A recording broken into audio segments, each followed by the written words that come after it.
Shalom, saudara yang terkasih di dalam nama Tuhan Yesus. Bagaimana kabarnya hari ini?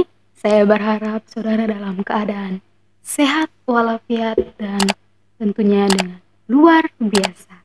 Amin. Dan pada hari ini kita akan melihat kesaksian dari seorang wanita muslimah yang kini sudah menerima Yesus sebagai Tuhan dan Juru Selamat pribadinya. Tidak berlama-lama lagi, mari kita saksikan videonya bersama-sama. Jadi saya masuk Kristen itu mah jadi anak Tuhan itu tahun 2015. Saya tuh punya kelebihan sering mendengar suara Tuhan dari dalam hati. Nah dari kecil mungkin saya udah panggilan kalimat dari dalam kandungan ibu saya. Mungkin waktu saya masih kecil itu saya suka tanpa sadari selalu bikin salib. Oh gitu. Gitu dalam keluarga saya pun hanya saya yang suka menyukai lagu-lagu rohani. Jadi saya ngambil sari kertas, saya bikin garis lurus, tiba-tiba begini. Ya mati saya, kok yang saya gambar salib sampai berapa banyak kan? Ya mati saya, ya Allah, kok saya bikin salib gitu kan? Tapi udah saya terusin, akhirnya berhenti. Nah itu kalau lagi ada acara Natalan itu mah, saya tuh paling senang. Kadang suka nonton, sama ibu saya suka dimarahin kan, suruh dimatiin. Malah buat ringtone handphone pun saya nyetel lagu Jingle Bell. Oh gitu. Iya, sampai sama kakak saya dimarahin kan, suruh diganti. Pas ada kakak saya ganti, kakak saya nggak ada, saya ganti lagi kan Jingle Bell. Nah waktu itu saya menikah dengan seorang laki-laki kan. Waktu menikah itu dia secara Islam menikah dengan saya. Nah kebetulan kan calon saya kan orang Kristen ya Maya. Yeah. Itu waktu nikah sama saya masuk Islam, tiba-tiba dia pindah lagi ke agamanya. Nah kalau saya kan tidak pernah mempermasalahkan agama kan. Dia balik lagi di dalam saya menjalani rumah tangga dengan dia banyak nginjilin tentang saya. Sampai saya tuh dalam rumah tangga dengan dia selalu berdebat mah. Selalu bilang, udah mah kamu ikut Yesus. Yesus itu Tuhan, Isa Masih. Dia tuh mengajarkan kebaikan, tidak boleh berbuat jahat. Saya bilang, udahlah Papa nggak usah ngajarin. Saya nggak lebih ngerti kan, saya nggak ngerti. Di dalam hidup ini kita harus berbuat baik. Kalau urusan dengan Tuhan kita benahin dulu dengan sesama manusia. Gitu kan Mas, saya bilang. Semua agama sama, mengajarkan berbuat baik, bukan agama Kristen aja gitu kan. Karena sering nginjilin, kebetulan suami saya punya temen kan. Pas punya temen, dia gak ikut nginjilin saya juga. Dia mengatakan katanya, kalau di dalam Al-Quran itu perempuan tidak masuk surga.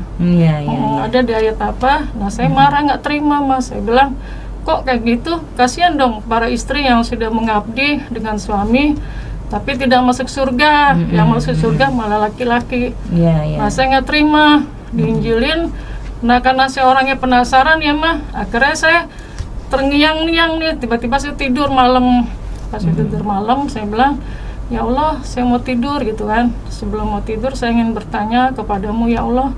Sebenarnya agama di dunia ini yang ke radio itu agama apa? Menurut ajaran Kristen, suami saya agamanya lebih baik. Sedangkan menurut ajaran saya, ajaran engkau, agama Tauhid, itu pun lebih baik. Pas itu saya tidur kan, minta petunjuk. Agama apa ya Allah yang kau ridhoi di dunia ini kan? Agama Kristen atau Islam? Saya tidak ingin ya Allah mati nggak punya iman, saya bilang. Saya tidur, dalam tidur itu Bu, saya berdiri di tanah lapang, gelap sekali kan. Tiba-tiba kok saya lihat di kanan tuh ada cahaya terang. Pas saya lihat agak lama, tiba-tiba Isa Al-Masih yang datang. Isa Al-Masih, dia tuh naik pakai kereta emas, pakai jubah putih, pakai megang tongkat. Dia tuh duduk di kereta emas. Pas sambil dibelokkan, dia nengok ke saya gini, senyum. Saya senyum lagi. Nah tiba-tiba saya kebangun. Pas kebangun, dalam hati bertanya kan, kok Isa Al-Masih yang datang? Apakah dia Tuhan? Nah saya tuh masih menyangkal tiba-tiba mungkin karena saya belum percaya, saya dikasih cobaan dari anak saya punya penyakit getah bening kan di sebelah kanan. Nah pas itu saya tuh bilang sama suami saya, gimana nih kondisi gini-gini, kalau nggak dioperasi takutnya kena kanker otak. Nah pas gitu akhirnya kan posisi saya kan bingung ya Mas, cuma bisa nangis. Nah katanya suami saya bilang, udah mah kamu minta sama Tuhan Yesus dia itu Isa Al-Masih yang punya mujizat bisa menyembuhkan orang. Di antara nabi nggak ada yang punya mujizat seperti Tuhan Yesus, gitu kan. Benar. Nah, akhirnya karena saya untuk kesembuhan anak saya nantang Tuhan Yesus, Bu. Waktu itu saya bilang, wah Isa Al-Masih, saya bilang, saya ingin bertanya kepada engkau, apakah engkau benar Tuhan? Semua orang mengatakan engkau Tuhan, engkau bisa menyembuhkan penyakit. Nah, saya ingin membuktikan apakah engkau benar Tuhan. Jika engkau benar Tuhan, tunjukkan mujizatmu pada anak saya. Nah, kalau engkau bisa menyembuhkan sakit anak saya bilang, saya siap dibaptis Tuhan, saya bilang gitu. Saya siap menjadi anakmu dan pengikutmu, saya bilang. Nah, akhirnya tiba-tiba udah selesai nih mah. Waktu saya nantang itu air mata tuh udah bercucuran karena kondisi udah pasrah kan. Anak saya harus dioperasi, saya nggak ada dana kan, dana cukup sedikit.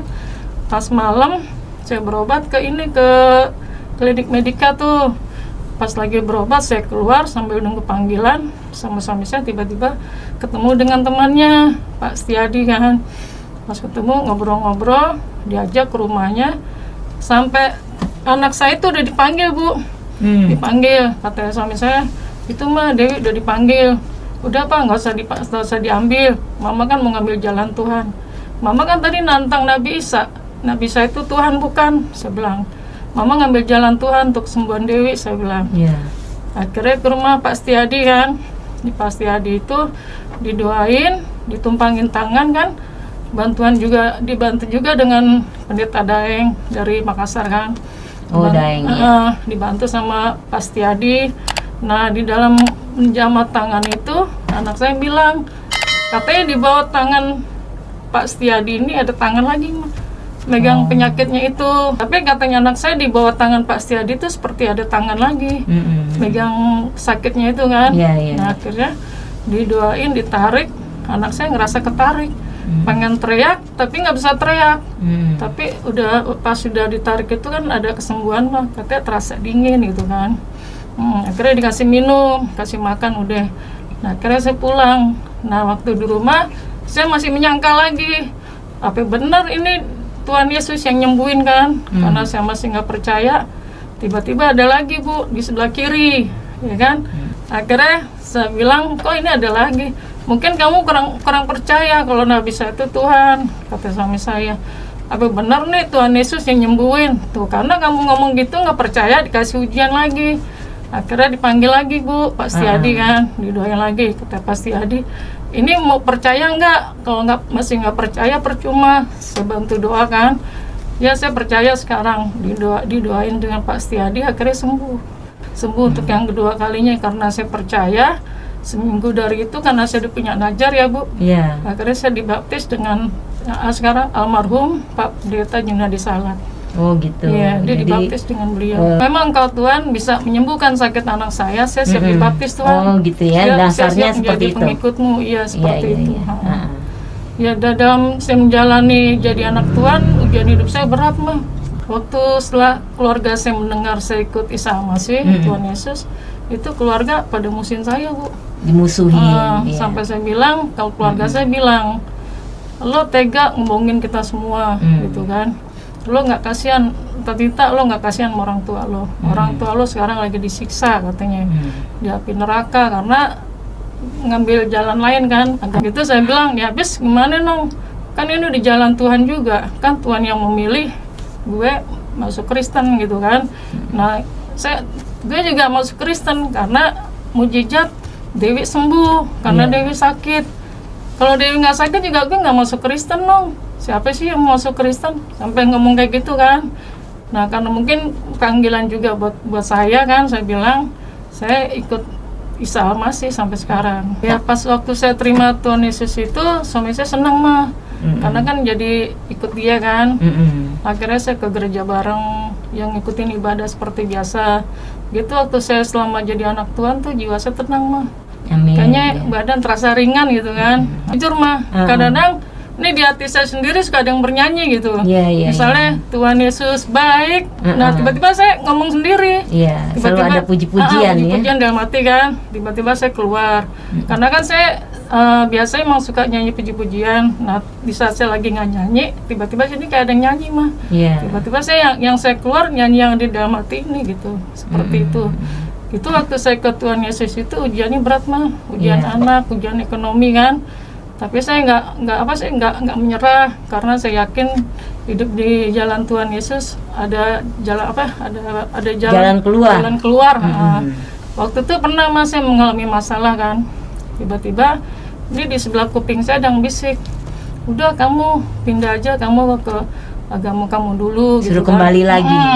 Agama lamamu, nanti hidup kamu tidak susah, kata gitu.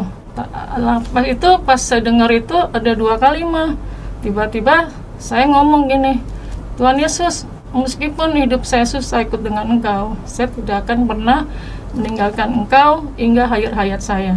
Nah, waktu itu saya mengalami pergumulan hebat. Nah, tepat waktunya Tuhan menolong saya. Gitu kan, saya gak ditinggal anak kan. Anak saya ikut ke Bekasi, nggak bisa ikut dengan saya.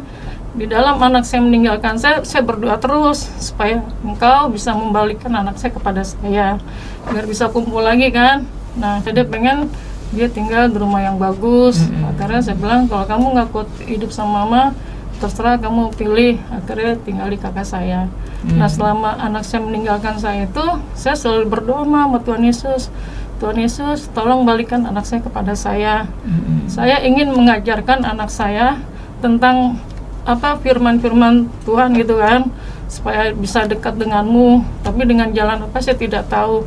Ya mungkin Tuhan ngasih jalan dengan keadaan seperti ini mah, pandemi kan. Jadi orang-orang yang anak-anak sekolah itu kan belajarnya melalui online kan. Akhirnya anak saya pulang sekarang ke rumah saya. Gitu. Sampai sekarang belum balik ke Bekasi lagi, ke rumah kakak. Jadi sudah bersama-sama Mbak Tita ya? Iya udah. Jadi saya udah, puji Tuhan, udah bisa berkumpul lagi gitu. Oh gitu. Oh ya, puji Tuhan. Puji Tuhan, haleluya. Gitu kan. Nah, nanti pelan-pelan Tuhan saya ingin mengajarkan anak saya tentang firman Tuhan kan. Supaya anak saya tuh bisa ikut dengan Engkau gitu kan. Akhirnya pelan-pelan ya saya ajarin Bu, pelan-pelan gitu kan tentang firman Tuhan. Ya puji Tuhan sih, anak saya sih jadi ikut Tuhan Yesus sekarang. Meskipun keadaan seperti ini, saya percaya Tuhan Yesus pasti memberikan jalan keluar untuk kesusahan saya. Amin. Selalu memberikan berkat dan rezekinya. Baik. Saya berterima kasih Ibu bisa dikasih kesempatan untuk memberikan kesaksian. Karena saya paling senang memberikan kesaksian seperti ini, biar orang-orang tuh tahu semua Tuhan itu sebenarnya luar biasa, saudara. Sungguh kesaksian dari ibu ini yang telah menceritakan tentang pengalamannya ketika dia menerima Yesus. Dia harus menerima perlakuan saudara-saudara yang terhadap dia, dan meskipun saudara yang memusuhi dia, tetapi dia tetap percaya kepada Tuhan Yesus. Ya, sungguh luar biasa ibu. Dan kita juga yakin dan percaya bahwa tiada yang mustahil bagi Tuhan. Tuhan itu adalah Allah yang luar biasa. Dia mampu menyembuhkan segala sakit penyakit, dan sehingga anak ibu juga bisa disembuhkan oleh kuasa bilur-bilur Yesus Kristus. Haleluya. Ya, dan seperti firman Tuhan dalam Yesaya 41 ayat 10, janganlah takut sebab aku menyertai engkau, janganlah bimbang sebab aku ini Allahmu, aku akan meneguhkan bahkan akan menolong, sekalipun aku akan memegang tangan kananku yang membawa kemenangan. Puji Tuhan. Marilah kita serahkan hidup kita kepada Tuhan Yesus. Kita tetap berpegang teguh pada firman-Nya, sehingga setiap apapun pergumulan-pergumulan yang kita alami, kita tetap percaya, kita tetap kuat, sebab Yesus itu beserta kita. Kita akan mampu melewati segalanya, dan janji keselamatan itu telah diberikan Tuhan kepada kita. Mari kita pegang janji Tuhan itu sampai kita menerima berkat-berkatnya, mukjizat-mukjizatnya terjadi di dalam kehidupan kita. Baik, sekian kesaksian pada hari ini bersama dengan saya Ayu Lestari Malau dari Khotbah Pendeta Channel mengucapkan Tuhan Yesus memberkati. Shalom.